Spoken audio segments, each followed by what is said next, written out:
আজকের এই ছোট কথাগুলো তোমার জীবনের মোড় ঘুরিয়ে দিতে পারে।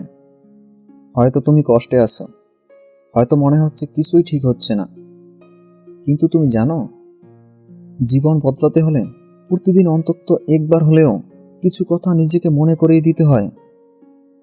প্রথম কথা, আমি পারবো। হ্যাঁ, নিজের প্রতি বিশ্বাস রাখাই হলো প্রথম চাবিকাঠি। দুনিয়ায় যতই বাধা আসুক, যতই মানুষ তোমাকে থামিয়ে দিতে চায়, মনে রেখো, তোমার সাহসই হলো তোমার সবচেয়ে বড় শক্তি। নিজেকে বলো, আমি পারবো, আমি করব, নিজের স্বপ্ন পূরণ করবই। ভুল করলে সমস্যা নেই, ভুল মানুষকে শেখায়। ভুল করার ভয় পেলে তুমি কখনোই সামনে এগিয়ে যেতে পারবে না। ভুলের মধ্যে লুকিয়ে আছে তোমার শেখার সবচেয়ে বড় সুযোগ। ভুল করো, শিখো, আবার চেষ্টা করো। সফলতার পথে ভুল তোমাকে এগিয়ে নিয়ে যাবে। আল্লাহ বা ঈশ্বর আমাদের সাথেই আছেন।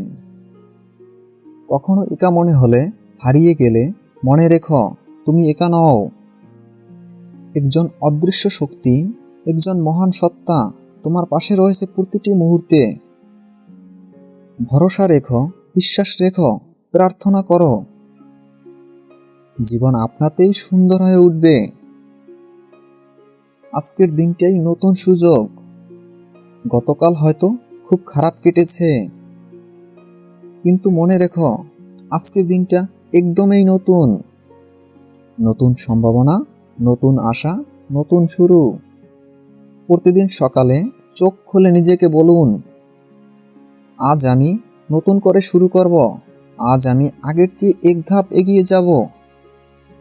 হয়তো এখন যা কিছু হচ্ছে তোমার ইচ্ছা মতো হচ্ছে না, কিন্তু তবুও যা কিছু হচ্ছে তার জন্য কৃতজ্ঞ হন, কারণ কৃতজ্ঞতা থেকেই আসে সুখ। ছোট ছোট জিনিসে আনন্দ খুঁজে নাও। একটা হাসি, একটা বন্ধুর মেসেজ, মায়ের হাতের রান্না, এক টুকরো নীল আকাশ। কৃতজ্ঞতা জীবনের কঠিন সময়গুলো তোমাকে শক্তিশালী করে দেবে। বন্ধু, জীবন খুবই ছোট, এখন সময় নষ্ট করার কোনো মানেই নেই। প্রতিদিন অন্তত একবার হলেও কথাগুলো মনে করিয়ে দাও নিজেকে। বিশ্বাস করো, তোমার চিন্তাভাবনাই তোমাকে ভবিষ্যৎ গড়ে তুলতে সাহায্য করবে। আজকে থেকেই শুরু করো, নিজেকে ভালোবাসো, নিজের স্বপ্নকে ভালোবাসো, কারণ তুমি পারবে। ভালো থাকবেন। ধন্যবাদ।